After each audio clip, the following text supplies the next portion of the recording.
আসসালামু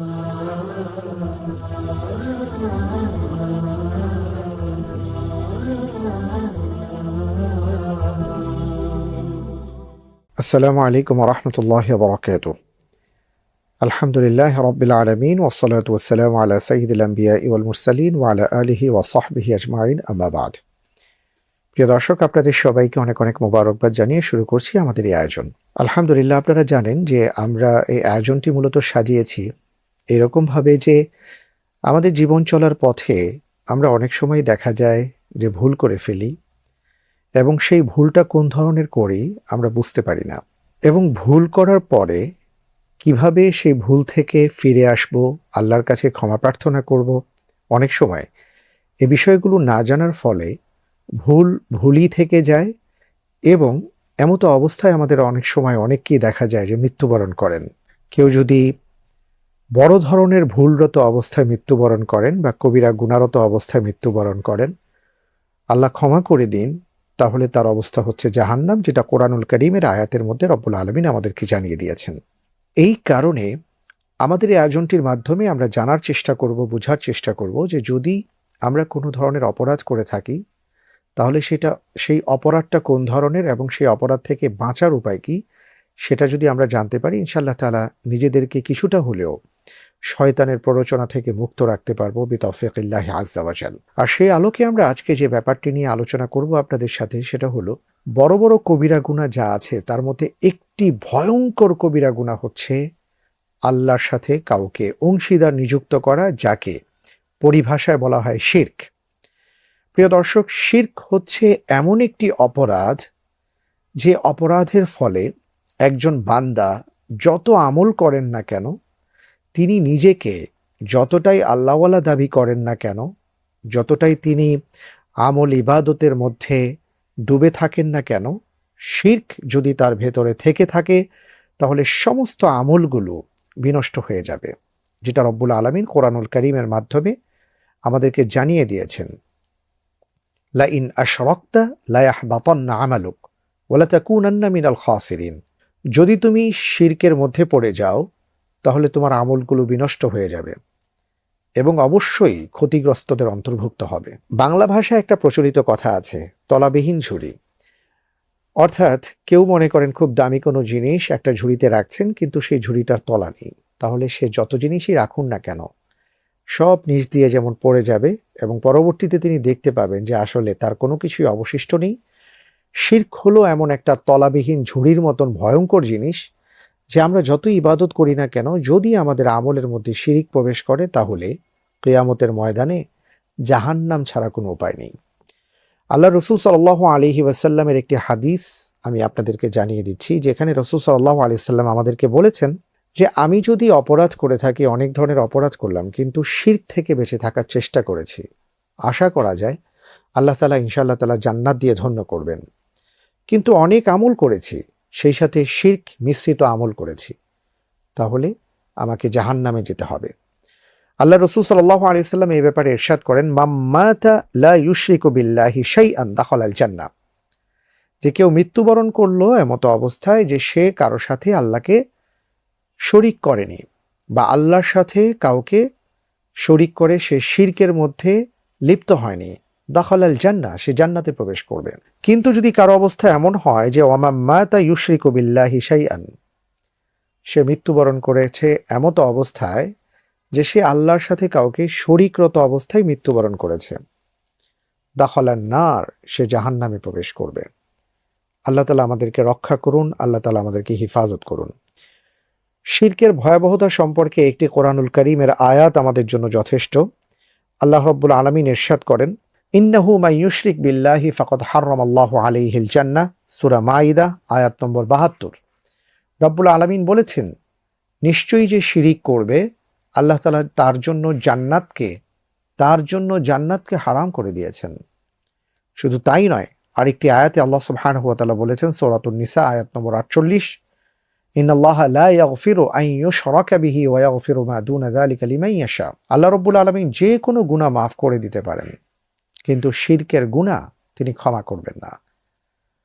আল কোরআন আল কারীমের মধ্যে রব্বুল আলামিন জানিয়ে দিয়েছেন, ইন্নাশ শিরকা লাযুলমুন আযীম, জুলুমের মধ্যে সবচেয়ে বড় জুলুম, মহা জুলুম, ভয়ঙ্কর জুলুমের নাম হচ্ছে শিরক। মোটামুটিভাবে শিরকের অর্থটা যদি আমরা বুঝতে চাই তাহলে এইভাবে আমরা বুঝতে পারি যে আমাদের জীবন চলার পথে রব্বুল আলামিনের পক্ষ থেকে অসংখ্য নিয়ামত পেয়ে আমরা ধন্য, যে সম্পর্কে আল্লাহ তাআলা বলেছেন ওয়া ইন তাউদ্দু নিআমাতাল্লাহি লা তুহসুহা, যে আমি তোমাদেরকে যে নিয়ামত দিয়েছি সেই নিয়ামত তোমরা গণনা করে শেষ করতে পারবে না। তো আল্লাহর দেয়া নিয়ামত পেয়ে আমরা আমাদের জীবন চলার পথে যখনই এই নিয়ামত আল্লাহ দিয়েছেন সেটা ভুলে গিয়ে আমরা অন্য কাউকে চিন্তা করার চেষ্টা করব, সেটাই হচ্ছে শিরক।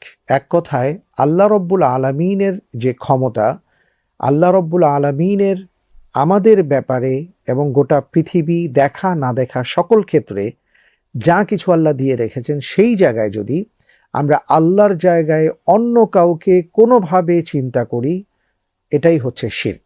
এবার আমরা চিন্তা করতে পারি যে আসলে আমরা যখন চাকরি করছি সেই চাকরির মাধ্যমে আমরা যে স্যালারি পাচ্ছি সেই স্যালারির মাধ্যমে আমরা চিন্তা করছি যে আমাদের সংসার চলে, আসলে কি তাই? আমরা হয়তো মনে করছি যে অমুক জায়গায় এটা না করলে এটা হবে না, আসলে কি তাই? আমরা হয়তো ভাবছি যে আমি এত ভালো আছি কারণ আমার পেছনে অমুক আছেন, বড় ভাই আমাকে দেখছেন, আসলে কি তাই?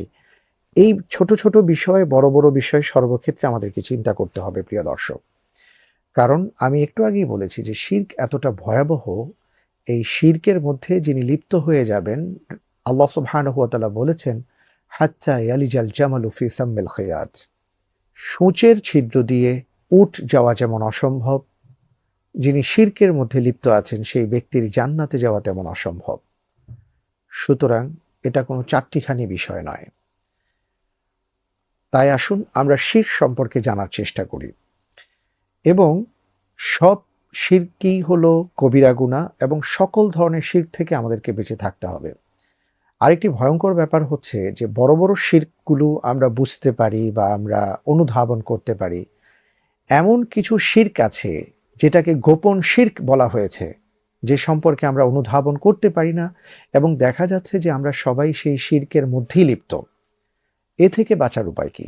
এ থেকে বাঁচার উপায় হচ্ছে সেই শিরক সম্পর্কে আমাদেরকে জানতে হবে। আমরা ইনশাআল্লাহ তাআলা আগামী এপিসোডে আপনাদেরকে বলার চেষ্টা করব যে প্রকাশ্য এবং বড় বড় শিরকগুলো কি, সেই সাথে গোপন শিরকগুলো কি। প্রিয় দর্শক, আমরা আজকে বিদায় নেব। বিদায় নেবার আগে একটি কথা বলে আপনাদেরকে সতর্ক করতে চাই, যেটা রাসূল সাল্লাল্লাহু আলাইহি সাল্লাম আমাদেরকে জানিয়ে দিয়েছেন। আপনি আমি যদি মুমিন হই তাহলে গুনাহ আমাদের কাছে কেমন? রাসূল সাল্লাল্লাহু আলাইহি সাল্লাম বলেন ইন্নাল মুমিনা ইয়ারা যুনুবাহু কাআন্নাহু কাঈদুন তাহতা জাবালিন। একজন মুমিনের কাছে একটি অপরাধ, একটি গুনাহ হচ্ছে এমন যে তিনি যেন বসে আছেন তার উপরে পাহাড় রয়ে গেছে। অর্থাৎ একটা গুনাহকে তিনি পাহাড়ের মতন দেখবেন, যে পাহাড় যেন তার উপর ধসে পড়ছে। কিন্তু যিনি মুমিন নন তার কাছে গুনাহ কেমন? রাসূল সাল্লাল্লাহু আলাইহি ওয়াসাল্লাম বলেন যে ওয়া ইন্নাল ফাজিরা ইয়ারা যুনুবাহু কাযুবাবিন মাররা আলা আনফিহি। একজন ফাজির, একজন অপরাধী ব্যক্তি যিনি গুনাহকে গুনাহ মনে করেন না, তার কাছে গুনাহটা কতটা হালকা। একটা মাছি যেমন নাকের ডগায় বসতে চাইলে আমরা হাত দিয়ে তাড়িয়ে দিই, তিনি গুনাহকে এমন মনে করেন। তাই আসুন আমরা গুনাহকে গুরুত্ব দিতে শিখি এবং গুনাহ থেকে বাঁচার চেষ্টা করি। আল্লাহর রসুলের এই কথাটা আমরা অনুধাবন করার চেষ্টা করি যে একজন মানুষ, পাহাড় তার মাথার উপরে যে কোনো মুহূর্তে পাহাড় ভেঙে পড়বে, এটা যেমন ভয়াবহ একটা গুরুতর ব্যাপার, একজন মুমিনের জন্য গুনাহটা এমন ভয়াবহ এবং গুরুত্বপূর্ণ আর গুরুতর যদি তিনি করে ফেলেন। এই জন্য সবসময় আমরা তাওবা, ইস্তিগফারের মাধ্যমে জীবনযাপন করার চেষ্টা করব। রাসূল সাল্লাল্লাহু আলাইহি ওয়াসাল্লাম একজন বেগুনা মাসুম নিষ্পাপ ছিলেন, কিন্তু তিনি বলেছেন আমি প্রতিদিন 70 বারের বেশি আল্লাহর কাছে তওবা করি, ইস্তিগফার করি। আরেকটি বর্ণনায় আসছে 100 বারের বেশি তিনি তওবা ইস্তিগফার করেন। তাহলে আমাদের কি করা উচিত? তাই আসুন প্রিয় দর্শক, আমরা গুনাহকে ভয় করার চেষ্টা করি, গুনাহ থেকে বাঁচার চেষ্টা করি। কারণ একটি অপরাধ, একটি গুনাহ, একটি কবিরা গুনাহ অথবা একটি সগীরা গুনার যদি আমরা নিয়মিত করতে থাকি তাহলে এই গুনাহ আমাদেরকে জাহান্নামের দিকে নিয়ে যেতে পারে। আল্লাহ সবাইকে হিফাজত করুন। গুণামুক্ত জীবনযাপন করার তৌফিক দান করুন, আমিন। এই প্রত্যাশায় আজকের মতন বিদায় নিচ্ছি। আসসালামু আলাইকুম ওয়া রাহমাতুল্লাহি ওয়া বারাকাতুহু।